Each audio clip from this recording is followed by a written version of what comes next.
Hello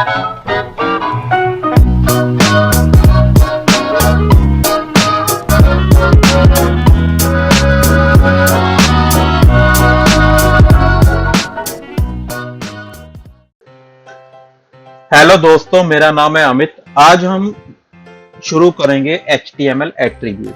ठीक है, तो सबसे पहले मैं क्या करूंगा, मैंने ये जो फोल्डर बनाया था लर्न HTML के नाम का, मैं इस पर क्लिक करूंगा, इसे ड्रैग करके विजुअल स्टूडियो कोड में मैं इसे छोड़ दूंगा।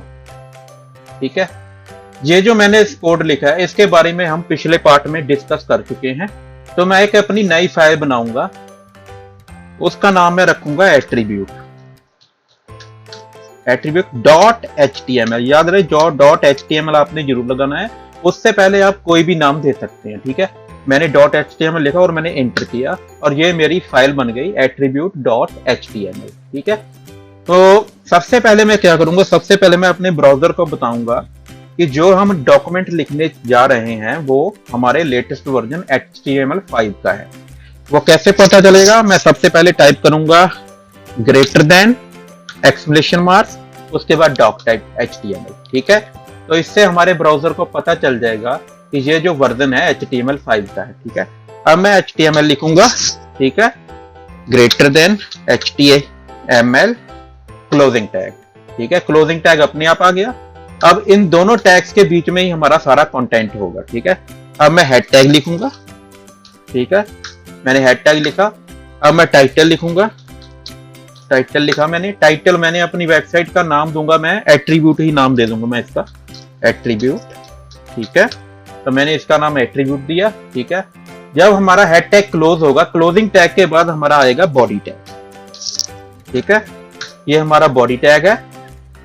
अब मैं सबसे पहले क्या करूंगा, मैं सबसे पहले एक पी टैग पैराग्राफ टैग लूंगा। ठीक है, उसके अंदर मैं लॉरम की मदद से, लॉरम एक फंक्शन है विजुअल स्टूडियो कोड का, जिसकी मदद से हम अपने मनचाहे वर्ड्स ले सकते हैं टेस्टिंग पर्पस के लिए। ठीक है, तो मैं 35 वर्ड्स ले लेता हूं और मैं एंटर करूंगा।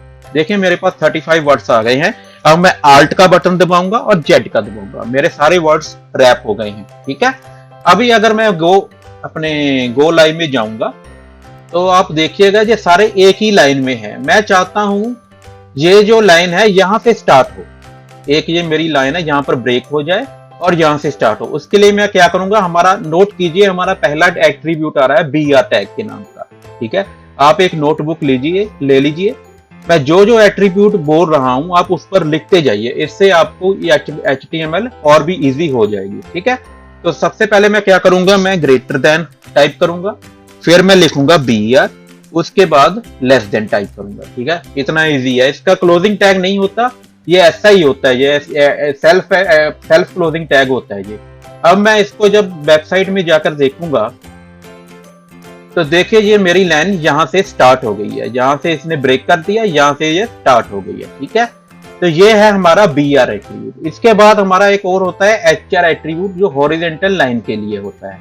ठीक है, उसके लिए मैं क्या चाहता हूं, ये जो है एक्सक्लेमेशन मार्क, इसके बाद मैं एक लाइन चाहता हूं। उसके लिए मैं क्या करूंगा, सबसे पहले मैं क्या करूंगा, ग्रेटर देन टाइप करूंगा, उसके बाद मैं HR लिखूंगा, फिर मैं लेस देन लिखूंगा। तो ये हमारा हॉरिजॉन्टल लाइन का टैग है। ये भी सेल्फ क्लोज होता है, इसका भी क्लोजिंग टैग नहीं होता। तो मैं अपनी वेबसाइट पर जाऊंगा तो देखिए ये लंबी सी लाइन आ गई। ये तब यूज होती है जब हमको ब्लॉग लिखते हैं, तो हम उसके जब हमारा ब्लॉग खत्म होता है तो हम उसके नीचे ये लाइन लगाते हैं, ताकि यूजर को पता चल जाए कि ये ब्लॉग यहाँ पर ये खत्म हो गया है। ठीक है, अब हमारा एक और एट्रीब्यूट IMG टैग है हमारा, उसके अंदर एट्रीब्यूट है SRC एट्रीब्यूट। ठीक है, तो मैं सबसे SRC में एट्रीब्यूट IMG टैग में टाइप करूंगा। सबसे पहले मैं क्या टाइप करूंगा, ग्रेटर देन, उसके बाद IMG, फिर स्पेस, फिर SRC एट्रीब्यूट होता है सोर्स बताने के लिए इमेज का। ठीक है ना, ये हमारा IMG टैग होता है वेबसाइट पर इमेज इंसर्ट करने के लिए।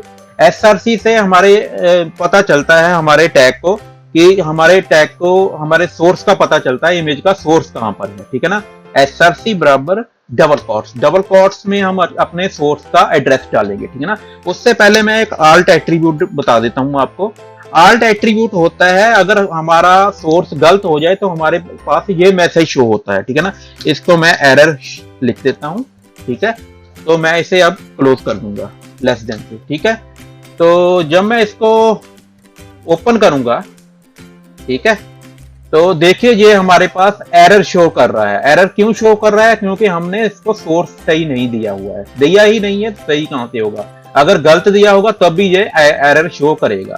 तो उसके लिए मैं सबसे पहले क्या करूंगा, मैं सबसे पहले एक इमेजेस नाम का एक फोल्डर बनाऊंगा। किसके अंदर बनाऊंगा? हमारा जो लर्न HTML का फोल्डर है ना, उसको मैं ओपन करूंगा। इसके अंदर मैं एक फोल्डर बनाऊंगा इमेजेस नाम का, ठीक है। उसका नाम मैं रखूंगा इमेजेस, ठीक है। तो मैंने इमेजेस नाम रखा, ठीक है। तो इसके अंदर मैं इस फोल्डर को मैं ओपन करूंगा। इसके अंदर मैं ये मेरी एक इमेज है एरी नाम की, इसे मैं ड्रैग करके इसके अंदर मैं छोड़ दूंगा, ठीक है। तो इसके अंदर ये मेरी इमेज आ गई है, ठीक है। तो जब मैं अब अपना एडिटर खोलूंगा तो देखिए ये मेरी इमेजेस नाम का फोल्डर है। इसके अंदर ये मेरी अपने इमेज है eri.png के नाम की, ठीक है ना। तो इसका मैं एड्रेस यहां पर अब दूंगा, ठीक है ना। हमारे फोल्डर का क्या नाम था? इमेजेस, ठीक है। सबसे पहले हमें अपने फोल्डर का नाम देना है, उसके बाद हमें स्लैश दबाना है। स्लैश के बाद हमें अपनी इमेज का नाम देखना है क्या है, ठीक है। अब इमेज का नाम आपको कैसे पता चलेगा? एक तो यहां से पता चल जाएगा। अगर यहां से नहीं तो आप क्या करेंगे, यहां पर आपकी इमेज सेव है, इमेजेस फोल्डर में सेव है। आप यहां पर राइट क्लिक कीजिए और प्रॉपर्टी में देखिए, यहां पर एरी नाम लिखा आ रहा है और PNG ये वर्जन है .png। आपने क्या लिखना है? eri.png, ठीक है। तो अब मैं इसका एड्रेस दूंगा, ठीक है। इसका images / eri.png, ये इसका मैंने एड्रेस दे दिया। अब मैं जब अपनी वेबसाइट खोलूंगा, देखिए ये हमारी इमेज यहां पर इंसर्ट हो गई है, ठीक है।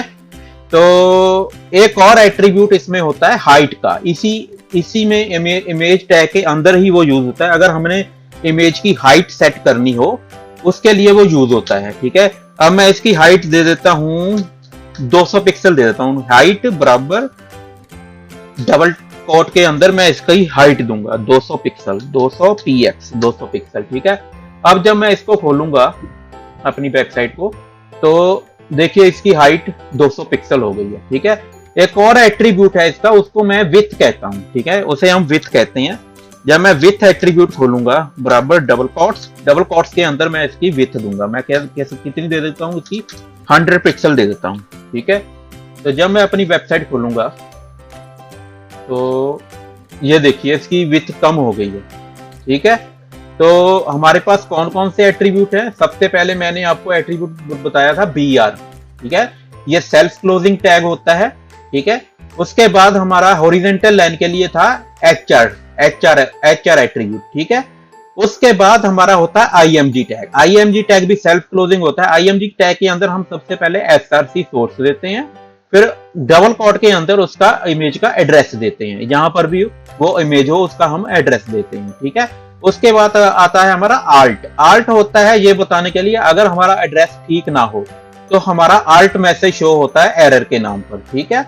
उसके बाद एक हाइट एट्रीब्यूट है। हाइट एट्रीब्यूट से हम अपनी पिक्चर का साइज डिफाइन करते हैं, हमारा पिक्चर का हाइट कितनी होगी, ठीक है। और एक होता है विथ एट्रीब्यूट से हमारे इमेज की विथ डिसाइड होती है, ठीक है। तो ये हमारा, जैसे हमारी विथ 100 है, 100 अच्छी नहीं लग रही, मैं इसकी 200 कर देता हूं, ठीक है। तो मैंने इसकी विथ 200 कर दी है। तो अब मैं दोबारा देखता हूं, ठीक है, अब अच्छा लग रहा है, ठीक है। तो ठीक है स्टूडेंट्स, आज के लिए इतना ही। अगले पार्ट में हम एंकर टैग और स्टाइल एट्रीब्यूट के बारे में जानेंगे, ठीक है।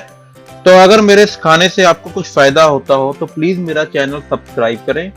आपके सब्सक्राइब करने से हमें मोटिवेशन मिलती है। Thank you.